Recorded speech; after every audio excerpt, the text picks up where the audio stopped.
జగిత్యాల జిల్లా కొడిమ్యాల మండల కేంద్రంలో చిలకవాగు శుద్ధితో పాటు మోడ్రన్ బస్టాండ్ నిర్మాణానికి నిధుల అంచనా పనులు ప్రారంభించారు.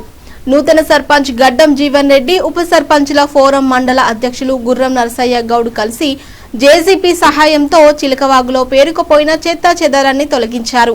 ఈ సందర్భంగా సర్పంచ్ గడ్డం జీవన్ రెడ్డి మాట్లాడుతూ ఎన్నికల సమయంలో ప్రజలకు ఇచ్చిన హామీలను నెరవేర్చడమే లక్ష్యమన్నారు. ఎమ్మెల్యే మేడిపల్లి సత్యం సహకారంతో చిలకవాగు నిర్మాణాన్ని చేపడతామని తెలిపారు. అలాగే శిథిలావస్థలో ఉన్న ఆర్టీసీ బస్టాండ్ స్థానంలో మోడ్రన్ బస్టాండ్ నిర్మాణానికి మంత్రి పొన్నం ప్రభాకర్ హామీ ఇచ్చారని, త్వరలో పనులు ప్రారంభిస్తామని చెప్పారు.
పోరా సాయి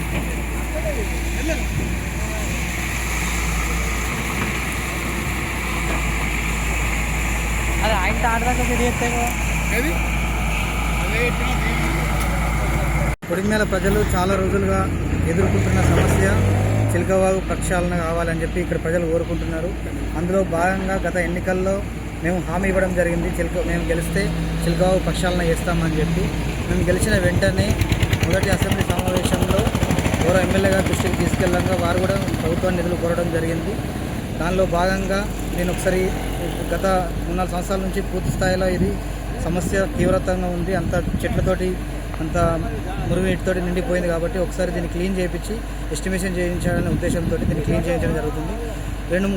రానున్న 2-3 నెలల్లో దీన్ని పూర్తి స్థాయిలో శంకుస్థాపన చేసుకొని చిలకవాగుతో పాటు బస్టాండ్ కూడా మేము మోడల్ బస్టాండ్ కోసం ప్రపోజల్ పంపాము. గౌరవ మంత్రివర్యులు పొన్నం ప్రభాకర్ కూడా సానుకూలంగా స్పందించడం జరిగింది. కాబట్టి రాబో రోజుల్లో గౌరవ ఎమ్మెల్యే మేడిపల్లి సత్యం గారి ఆధ్వర్యంలో కొడిమ్యాల మరింత అభివృద్ధి దిశగా ముందుకెళ్తుందని తెలియజేస్తున్నాం.